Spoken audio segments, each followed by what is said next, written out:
আমরা ফতোয়া মেরে যুবকদের ইসলাম থেকে দূরে সরিয়ে দিই।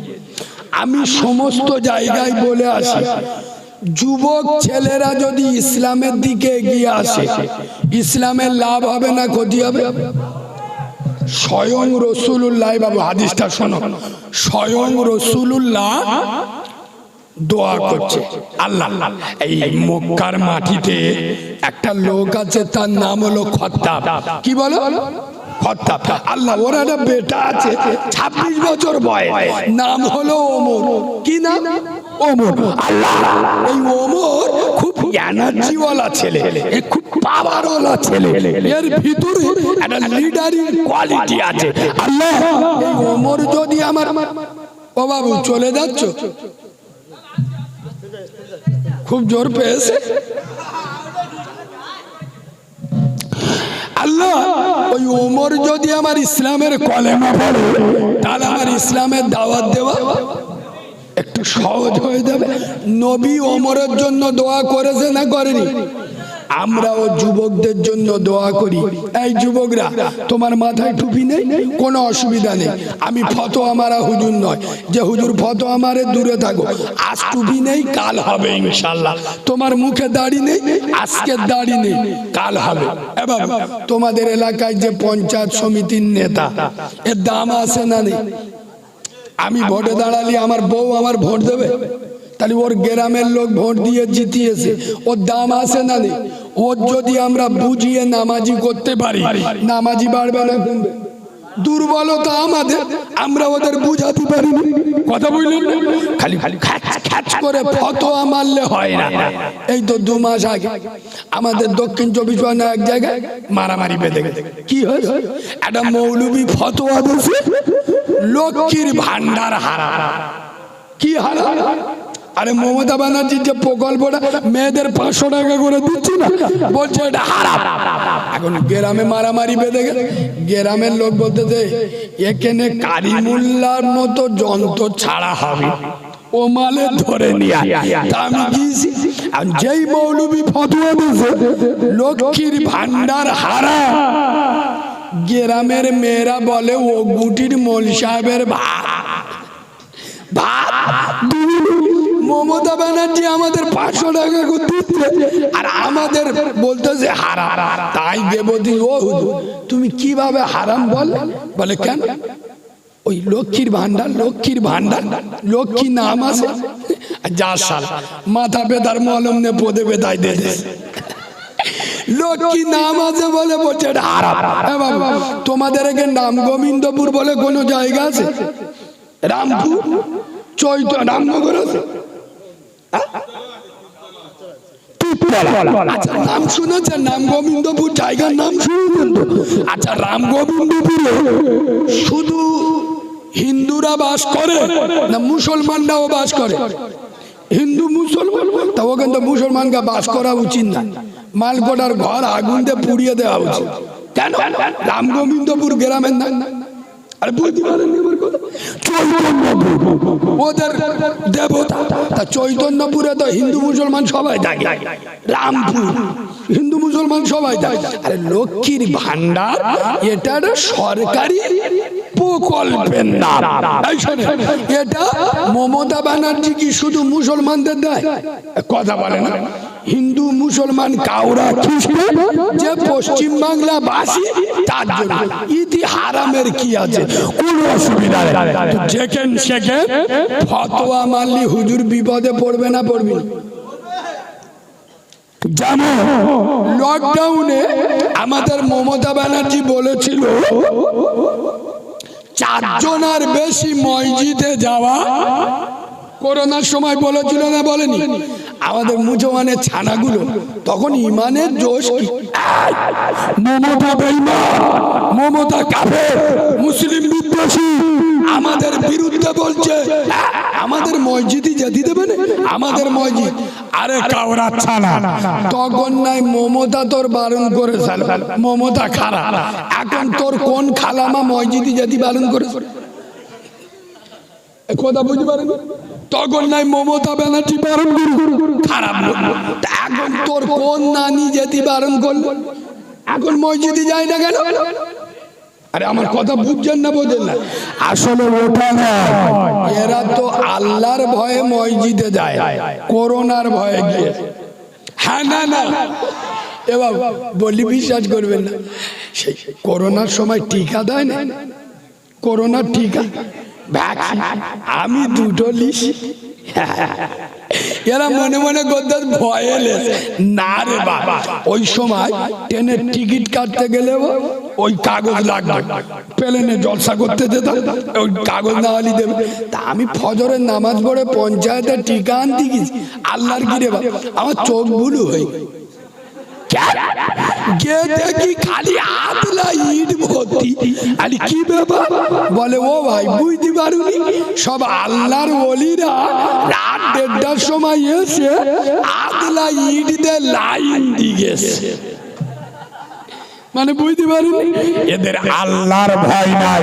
খোদার কসম আল্লাহকে ভয় করি, ওটা দুনিয়া তোমাকে ভয় করবে। সোনার বাবাজি, নামাজ এমন একটা জিনিস, নামাজে আছে সুখ, নামাজে আছে শান্তি, নামাজ পড়লে দূর হবে জীবনের সব ক্লান্তি। বলেন আল্লাহুম্মা আমিন। আজ আমি আপনাদের দুটো পায়ে ধরে বলে যাচ্ছি, জীবনে যদি সফলতা অর্জন করতে চান, নামাজ পড়ে নামাজি হয়ে যান, মসজিদে চলে যান, তবে নামাজি হবে চরিত্র পাল্টাতে হবে। কথা বুঝছেন? নামাজির চরিত্র হবে আলাদা, নামাজিকে দেখে 5টা লোক শিখবে। আচ্ছা বলুন, আপনাদের গ্রামের কোনো ছেলে যদি মদ খেয়ে মসজিদে যায়, তার কেউ চুমো খাবে? কথা বলে না? মদ খেয়ে যদি কেউ মসজিদে যায়, জুতো বেটা করবি নি? বিয়াদবের বাচ্চা, মসজিদ আল্লাহর ঘর, মদ খেয়ে মসজিদে আইছি, জুতো বেটা করবে না? করবে না? করবে। সুদখোর মসজিদে গেলি বোনাই বলে সামনে বসান কেন? ঠিক ধরে না গো, বোঝা যায় নয়, মাল ঝাড়বে। তার মানে কি? আল্লাহ থেকে দরদ বেশি। আচ্ছা মসজিদে জাকাতের টাকা চলে না, ফেতরার টাকা চলে না, মানদের টাকা চলে না, সুদখোরের টাকা কি করে চলে? আল্লাহ থেকে তো দরদ বেশি, তুই সুদখোরের টাকা মসজিদে নিচ্ছিস। এই বাবু, খোদার কসম মদ খেলে মায়ের সাথে জেনা করা হয় না, সুদ খেলে মায়ের সাথে জেনা করা হয়।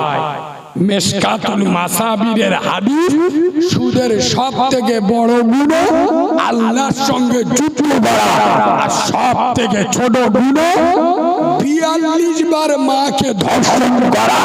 যা গুনাহ সুদ খাওয়া তার থেকে ছোট গুনাহ। সে মদ খেলে মাকে রেপ করার গুনাহ হয় না, সুদ খেলে মাকে রেপ করা হয়। মদখোর মসজিদে গেলে চুটোবেলা করে, আর সুদখোর মসজিদে গেলে চুমো খায়। দুলা ভাই বস। বাবু, মুসলমানদের বলে যাচ্ছি খোদার কসম, বাংলা তথা ভারতে পরিস্থিতি খুব খারাপ। টিকে যদি থাকতে চাও, মুসলমান সর্বপ্রথম হালাল খান। খোদার কসম, জান্নাতে যাওয়া মুসলমান প্রথম শর্ত হালাল খেতে হবে। কি করতে হবে? হালাল খেতে হবে। এবার একটা কথা নবী বলে যাচ্ছে। কে বলে যাচ্ছে? নবী বলে যাচ্ছে, ওয়ালাদিন সালিহিন, মারা যাবার আগে নেককার আওলাদ, এক কথায় সৎ ছেলে দুনিয়ায় রেখে দাও। কি বলে গেল? আমরা মরে যাচ্ছি, দুটো এড়ে গরু আর দুটো রাম ছাগল লেগে যাচ্ছে।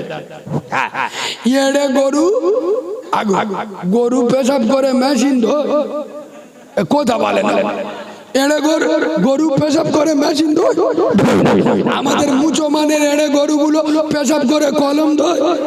তবে দুটো বেটাকে পেশাব করে পানি নেয় না, গরুর ভাইরা ভাই। ইমাম সাহেব বলছে করিবে তুই তো মাধ্যমিক পাস, বিএ পাস ছেলে, তা বসে পেশাব করলি না?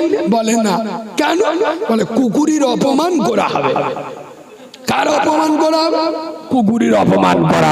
দুটো বেটা রেগে গেছে এড়ে গরু, আর দুটো বেটা রেগে গেছে রাম ছাগল। ছাগল যখন খায় দেখে খায়, কথা বলে না। ছাগল যখন খায় ও সব শুদ্ধ মুড়িয়ে খায়, হ্যাঁ না না।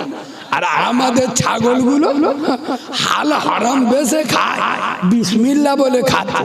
মৌত খানায় আল্লাহর কিরে বা গরুর গোশত খেয়ে আলহামদুলিল্লাহ গোশতটা কেড়ে দে সালে বলি, মানে হারাম মাল বিসমিল্লাহ বলে চালা। কথা বুঝছো না? বুঝছো না? খোদার কসম, যত ইবাদত করো, তুমি নামাজ পড়ো, তোমার বাড়িতে লোন চলে, এ মাল সিজদা দে দে, কপালটা গম্বুজের মতো ফুলে গেছে। জিবরাইল বলে কে না এর সুমো খায়, বিয়াদমের বাচ্চা, নামাজ পড়ো, তোমার বাড়িতে সুদ যায় না। এ বাবু, আপনারা যারা ইউটিউবে কম বেশি আমার দেখেছেন, আমার কিন্তু মা নেই। আমি যেদিন হয়েছি সেদিন আমার মা মারা গেছে, মানে আমার মা আমার কোলেও নাইনি, আমার দিকে একবার তাকাইও নি। খোদার কসম, আমার মা আমাকে প্রসব করে কয়েক সেকেন্ড বেঁচে ছিল। আমার আব্বা বেঁচে আছে। আমার আব্বা বর্তমান বয়স হলো ৭৮ বছর। আমার আব্বা সেদিন আমাকে বলছে, কারিমুল্লাহ, আর মুরব্বী লোক যদি এখানে থাকে আমার সাথে একমত হবে, বলছে কারিমুল্লাহ, আগে এত অভাব ছিল, আমরা খাওয়ার অভাবে বড় লোকদের দরজার কাছে দাঁড়িয়ে থাকতাম, ফ্যান ফিকে ফেলে দেবে, ওইটা চেটে চেটে খাবে। এখন সে অভাব আছে? কথা বলে না। আমার বাপের কথা বাদ দেন, আমি নবীর মেম্বারে বসে বলছি, আল্লাহ সাক্ষী, আমি নিজের চোখে দেখেছি। ছোটবেলায় আমার ভালো করে মনে আছে, আমার এই ২৭-২৮ বছর বয়স, আমি আমার জ্ঞানে দেখেছি দুপুর বেলা আমাদের খাওয়া হয়নি। আমরা 12 ভাই বোন, গরিবের সংসার, চাল ধার করতে গেলে লোক দিত না, খেয়ে দিতে পারবে। আমার আব্বা হাত পাকার কারবার, হাত পাকা তৈরি করতো। তাহলে কি অভাব দেখেছি আমার জ্ঞানে, আমার দুপুর বেলা খাওয়া হয়নি। খোদার কসম, নবীর মেম্বারে বসে বলছি, হক কথা যতদিন বেঁচে থাকবো বলবো।